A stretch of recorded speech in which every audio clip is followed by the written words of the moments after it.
You know, I love a picture of peaceful highway scenes. It's it's something it makes me want to go on a road trip. You know, it places in my mind the idea of going someplace you want to go. And many of us would have some places that would come to mind. Well, I'd like to go to this place, or I'd like to go to that one. And I have some very fond memories of highways that have led me to places that I've enjoyed. But I still have those pictures in my mind.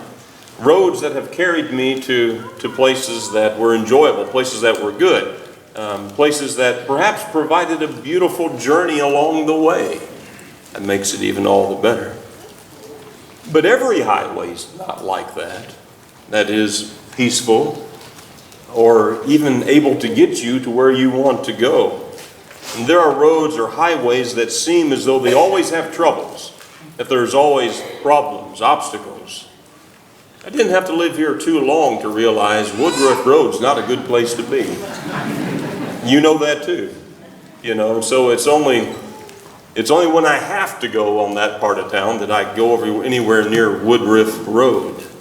But some highways just spell disaster, and it doesn't matter where you live, there are those kinds of highways, and we're better off not going there, but there's always some that do. But if we find ourselves in a place where we don't want to be, isn't it nice, isn't it encouraging to find a sign that'll lead us to where we need to be?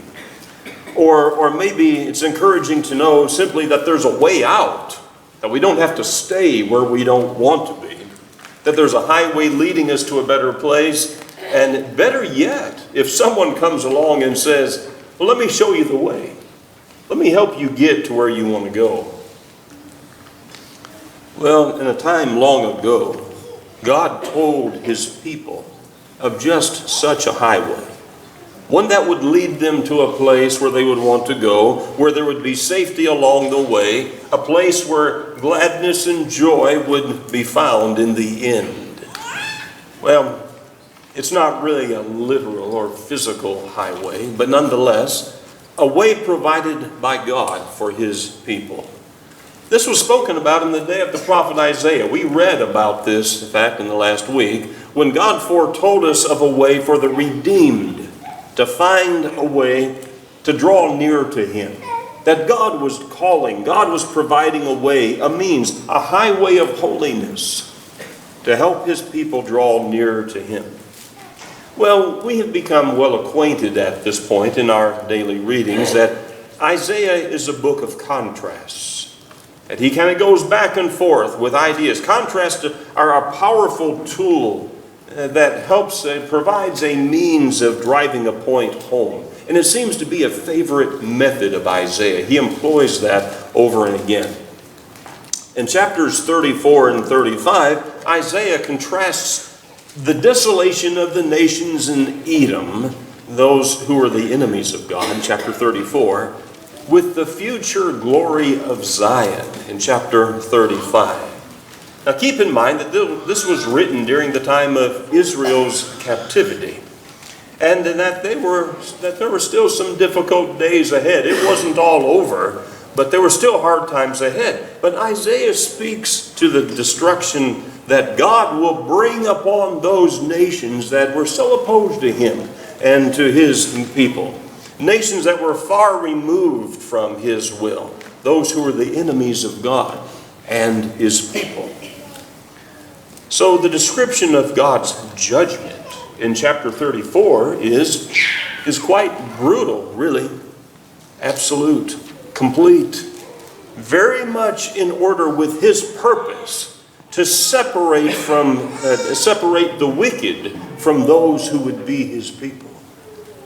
When we think about it, that's what God has always tried to do, is to provide a way or provide a means where the wicked and those who are righteous are separated. And it even gives us a view of that day that comes in the end, where again the evil will be separated from the righteous. God's view and His plan has always been just that way. In Isaiah 34 and verse 8, the text says, "For the Lord has a day of vengeance, a year of retribution, to uphold Zion's cause." And it helps us to see and understand that what he was talking about in chapter 34, the desolation that was to come to the enemies of God, is all in view of helping to provide a place and a means for God's people to be separate. That he would be calling them to Zion, that spiritual city of God. Well, there's no question that God has a plan for the future and for those who follow him. That's always been God's plan. And that God will provide a way, because he always does. And it's in this text that Isaiah describes a highway that will lead his people closer to God. Now, I get the idea from this text that it's more than just the remnant of Israel that he's talking about. In a physical sense, yes, there was this highway, there was this means of a remnant of Israel returning back home. But in the bigger picture, and we need to see the bigger picture, there's more to the story. So chapter 35 of Isaiah is a chapter of hope. After describing Edom as a burning desert, fit only for unclean animals, a place where inhabitants do not acknowledge God, chapter 34, there's a breath of fresh air that is offered in chapter 35 to that remnant of the Lord. Though Israel had passed through the wilderness and the trials and the devastation that was there, there is hope for the future. That becomes the driving force in chapter 35, that Israel one day will be glorious. You in chapter 35 with me? Let's start reading. "The desert and the parched land will be glad. The wilderness will rejoice and blossom. Like a crocus, it will burst into bloom. It will rejoice greatly and shout for joy. The glory of Lebanon will be given to it, the splendor of Carmel and Sharon. They will see the glory of the Lord, the splendor of our God. Strengthen the feeble hands, steady the knees that give way. Say to those with fearful hearts, be strong, do not fear, your God will come. He will come with vengeance, with divine retribution. He will come to save you." This is a message that was intended to lift up, to encourage those who are in captivity, to the children of Israel. So the picture here is the idea of revitalizing the land. That there was a desert that had nothing. When I think of a desert, I think of it just that way. I know there is such a thing as desert life.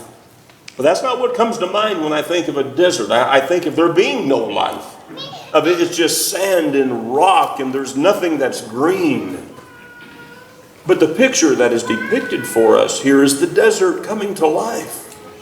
And so after the destruction here that God has spoken about those evil nations that were all around and how they would be destroyed and how there was like nothing left, here is the view, the idea of life coming back to the desert. But the big picture is really not the beauty of the physical land, but the spiritual beauty and joy of Zion's glorious redemption. So we picture in our mind, this desert so desolate, like that which Israel had passed through, that has gone through this change. It's the crocus that's blooming, and the glory of the cedars of Lebanon, and the splendor of the woods of Carmel, and the flowered fields of Sharon, this coming to life that would take place. But again, the big picture is not about the physical land, but about a coming to Zion. Zion, the description of those who choose to be of God, those who come to him and arrive at that spiritual city. The prophet is not speaking about Jehovah God's concern for the beauty of the land, but the beauty of the souls that are saved. He has not forgotten Israel. Never has Israel been out of his mind, and they will once again see his splendor. You see, it's about a relationship of being counted among God's own. That's what the text is giving us a view of, and the promise. So this is the message to lift up the fallen and to offer strength to those who were downtrodden, whose faith was waning and they were just looking for hope and direction.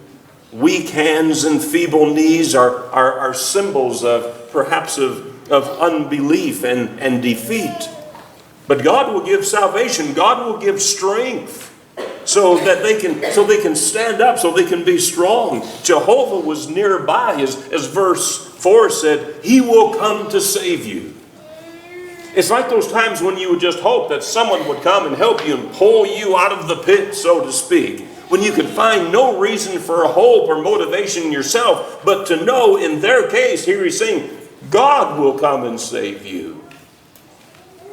And it's something for us to think about, to know and to understand that it's the same God who has provided a way and a means to save us, to lift us up. That's what the message is. And so there is this breath of fresh air, this reason to rejoice, to think and to know, to understand that it is God who will come and save us, that the Lord is going to provide strength, that He will give salvation. Lifts up the heart where we can find strength to continue to look toward the Lord and to walk toward Him, to be bold, to be courageous, to be strong. And a breath of fresh air, a reason to rejoice. Verse 5. Then will the eyes of the blind be opened, and the ears of the deaf unstopped. Then will the lame leap like a deer, and the mute tongue shout for joy. Water will gush forth in the wilderness and streams in the desert. The burning sand will become a pool, the thirsty ground bubbling springs. In the haunts where jackals once lay, grass and reeds and papyrus will grow. Again, we just see the change that will happen, the change that is taking place, that the Lord will supply every need to the people who are His own, that He will give strength to those of Israel who look His way, who are not enamored in following the ideals and the gods of the nations that were around, but those who will turn to Him and to serve Him. And simply stated, and this is what God has always done, He provides a means of strength and direction to those who will look to Him. That if we will turn to God, if we will seek, if we desire, if we reach out to Him, strength is available. It's there. He always provides for His own. And that's what He's trying to say to Israel, but it's no different today. But that it works that way for us, that God will give direction and strength to those who will turn to Him. As the text said, these blessings come from God. God will save you, verse 4 said. God will save you. There's our hope and our refuge. There's a verse in the New Testament in Matthew chapter 11 where Jesus is speaking. You might look with me. In Matthew in chapter 11, I can't help but wonder if Jesus was referring to the passage here that we were just reading. It kind of sounds like it to me. In Matthew chapter 11, and we take up in verse 2. Now when John, this being John the Baptist, and he's in prison. Now when John had heard in prison about the works of Christ, he sent 2 of his disciples and said to him, Are you the coming one, or do we look for another? I find that interesting because John had already identified Jesus as the Lamb of God, the one who's come to save the world from sins. Maybe he's needing some reassurance. He's in prison, and soon is going to lose his head. And Jesus responds, he says, answered and said to them, Go and tell John the things you hear and see. The blind receive their sight, and the lame walk, and the lepers are cleansed, and the deaf hear, and the dead are raised up, and the poor have the gospel preached to them. And blessed is he who is not offended because of me. It sounds a little bit like what we were reading in Isaiah, doesn't it? And again, maybe John was looking for some reassurance here. And I don't know about you, but there have been some times in my life where I needed some reassurance, where I just needed God to say, I needed to hear once again that I'm there, that I'm close by. And as long as you are coming toward me, I will be there. I will provide a way. And really, that's what God has always said, isn't it? That's always been the position of God. Even for those who have moved so far away from Him. Israel was facing captivity. They were facing devastation because they had moved far away from Him. And yet still, God is saying, there's still a way. You can still come close. And He will, in fact, provide a way. Jesus was, in fact, the coming one, as John had indicated. And maybe when we think about the text back in Isaiah chapter 35, the coming one, maybe it helps us to see and understand a clearer picture of the messianic view of that text in chapter 35. See, I think it has more to do than just physical Israel. But it's a view toward Jesus even, and the hope that we have, that we find in Him. So, the transformation that Isaiah speaks about, a change from darkness to light, from desperation to blessed, it is a message of hope to those who are willing to be the people of God. Water will gush forth in a desert, streams and babbling brooks. All make for us a picture of that which is good and pleasant, hopeful and refreshing for the thirst of the starved pilgrim. Those who are having to make that journey. A transformation from the desert life of sinners, so to speak, into a garden of beauty and blessings. That's the picture that's being developed. And these are the blessings that are poured upon the redeemed. The blessings of salvation that are found only in God. Think of some things that Jesus said about water. It's not just in the Old Testament, but a number of times we can think of different passages that would speak to us about water. I don't know if you can read that any better there than I can back there, but you can't hardly see the passages, can you? That yellow didn't work, but it says here somewhere, John chapter 4 and verse 13. I don't know if it's up there or not. I can't even see it. Here it is. There it comes. That's why I couldn't see it. It wasn't there. I'm glad you're with it tonight.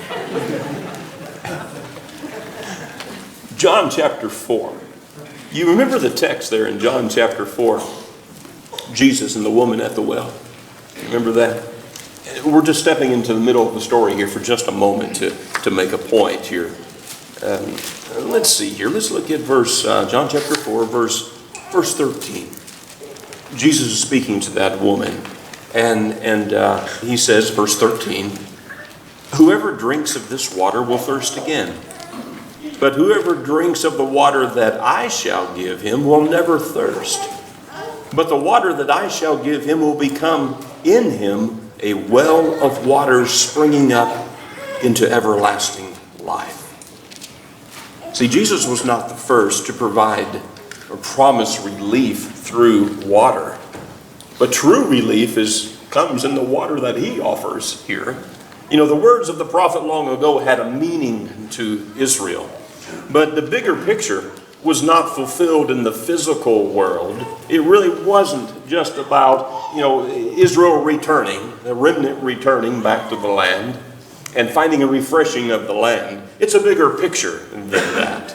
This glory is given to Zion and is experienced today even by those who are under the blessings of the Messiah. Even like what Jesus was speaking about. But in our text, there's an interesting phrase that is found and used there. The highway of holiness. And it's worthy to ask, I think, well, how do we get there? That sounds like a place I want to be. That sounds like a highway I want to be on. How do we draw close in that relationship with God, where we can know and understand this highway of holiness, that which He has provided? He has provided the way. It is not by our own means or by our own doing that we find that road or that we can travel that road. But for us to understand that God has provided the way. Back to our text, Isaiah 35. Let's begin verse 8.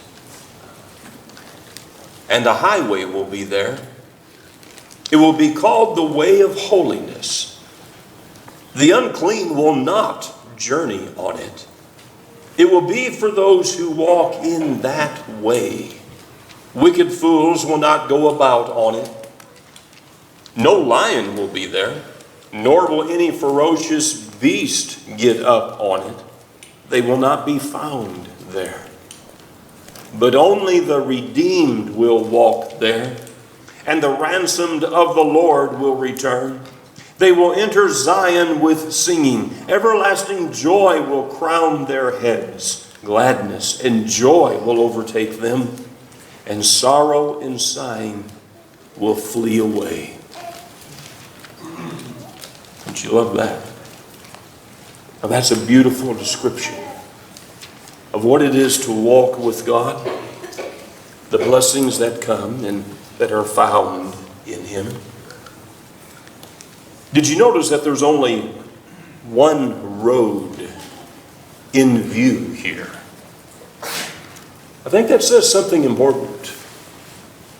Because even in Israel of old, there were many roads that would have led from captivity back home. Just like today, you pull up your GPS. I've done this a lot since moving here and tried to find out how to go somewhere. It gives 3 options. Which way do you want to go? I don't know. Just pick one. But in this text right here, notice that God is not saying, the prophet, speaking for God here, writing for God, didn't say, well, choose whatever way you want to go. And no matter which way you go, we'll all end up in the same place and be happy. We'll be redeemed. That's not what he said at all, is it? The highway of holiness he is talking about. One road. And that says something important. That we cannot get to where God wants us to be by just choosing any road we are pleased with. The idea today of many religions that espouse the idea that it doesn't matter what road you take, it doesn't matter what doctrine you believe, as long as you love God, we'll all be in heaven together. That whole idea has no biblical basis at all. From the beginning to the end, there is no biblical basis for that idea, for that theology. And this text helps to point that out once again. That the highway to holiness is the road that God will make. It's the road that He will provide. He is the one that gives the refreshments along the way. He is the one who gives strength. He is the one who gives direction and hope. That there is a way of holiness. That there is a way of safety. That there is a road for the redeemed to walk. And a point of emphasis here is that Isaiah is talking about the redeemed. That is, those who have passed through affliction in this case and have been ransomed by God. That remnant that's going to return. These are not the ones content to walk the way of many, to go all the roads of men, the way of the world. But only those who are interested in the way of God. Verse 8 said, it will be for those who walk in that way. Singular. There's a point of emphasis here because God placed it here. He is making a point for us to think about and to consider that there is only one way. In a consistent theme throughout the Bible story, there has always been the ideas and the ways of men versus the way of God. It's that point of contrast again that Isaiah is so good about putting in place. Fools are not content with the way of God. They will not be there on the way of holiness. Much like the Apostle Paul would say years after this in the letter to the Corinthians, the message of the cross is foolishness to those who are perishing. Indeed it is, and it still is. God has always made his way clear. He has given directions for those who would be his people. God is holy, and he calls his people to be holy. Look with me. 1 Peter chapter 1. 1 Peter chapter 1. We're going to verse 14, where the apostle is in making this point about the salvation of our souls. Don't give that up. There's a heavenly inheritance. Verse 14, he speaks to the disciples as obedient children, not conforming yourselves to the former lusts as in your ignorance, but as he who has called you is holy, you also be holy in all your conduct, because be holy, for I am holy. Indeed, God is holy, and he calls his people to holiness. We cannot be the people of God when we are walking in an unrighteous life, when we're living in wickedness, when we're following the ways of the world and walking that path. But when we are striving to live a life of holiness as he is holy, many refuse to do so. Matthew chapter 7, remember what Jesus said. Matthew chapter 7 verse 13, enter in at the narrow gate, for wide is the gate and broad is the way that leads to destruction, and there are many who go in through it. Because narrow is the gate and difficult is the way which leads to life, and there are few who find it. It's not that we can't see it. It's not that we can't find it. God is calling. God has provided the way. He's given the refreshments along the way from desolation to that which is good. He has given us the way, the highway of holiness. He has given us that. And even today, turning to the passage that was read to us a few moments ago in John chapter 14, Jesus only had a short time left with his disciples. And he's already started telling them, I'm not going to be with you much longer. And the disciples were upset. What are we going to do? You can't leave. And he has said in chapter 14 of the book of John that don't be upset with this, but these things must happen. Don't let your heart be troubled. That there was a purpose in the things he was going. I go to prepare a place for you. But how do we get there? How do we know which way to go? Verse 6, I am the way, the truth, and the life. No one comes to the Father except through me. There is still a way. God is still providing a way. We don't have to be confused. We don't have to wonder what we should do or which way to go. God is providing a way. It's through his Son, Jesus Christ. And it's interesting to me, kind of as a side note, that those early disciples who followed Jesus were identified as those of the way. Remember that? 4 times in the book of Acts. The way. Entering into Zion, as chapter 35 said in verse 10, is a view of the eternal city. Those entering have exchanged that wilderness affliction and strife, and are experiencing the delight and the joys of the redeemed. That's what God is offering. Sorrow and sighing and grief of this life become no more. Gladness overshadows the pain of the past and is remembered no more in that heavenly city. The true beauty of this prophecy is that it tells us of so much more than that remnant returning to Jerusalem, but the foreshadowing of the glory that is to come under the Messiah. The hope that we have, God's Savior for the world. The Savior that the prophets long ago spoke about time and again. And we have that hope today of redemption in Jesus. Jesus Christ being the mediator of the new covenant, his church being established, and his kingdom. Hebrews chapter 12 has some interesting points to make. Hebrews chapter 12 would add to some of the things we've looked at already.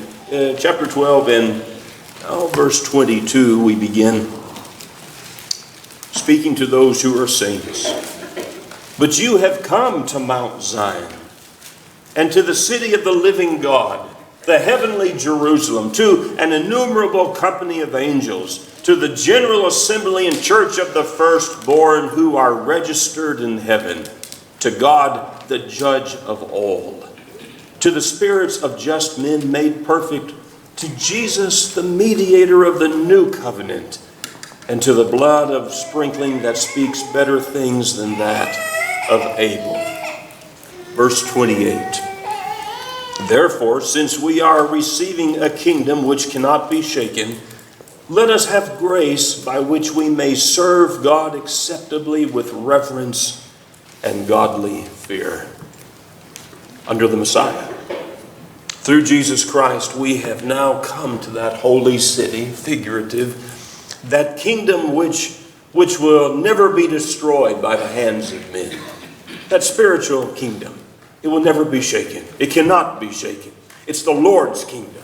A spiritual kingdom by his design, protected by his strength, that provides for the thirsty soul who is looking for direction, for strength, for help, for comfort, provides us a drink. Provides us a means to find strength when we're walking through the deserts of life, when there are those that are around us that want to drag us down and pull us down and encourage us into a way of sin. We don't have to go there. Because there is a way of holiness for us to find, for us to walk on. The kingdoms of men will fall one by one. But the redeemed will continue to walk on the highway of holiness that leads us directly to the Lord. His kingdom is sure. It cannot be shaken. And it can never be destroyed. And that's where we will. Which road are you on? You can't find it on your GPS. But you can find it in the Word. You can find the way in the Word of God. What path have you taken? Which way are you going? Sometimes in life you find you just have to turn around and go the other way. Sometimes you have to realize that we've making the wrong turn. We've done the wrong thing. We've ended up in a place where we didn't want to be. But we can always turn around. And that highway of holiness will take us to where God is at. Where the redeemed will be forever and ever. If you need to submit your life to the Lord, why would you delay? We hope that you won't.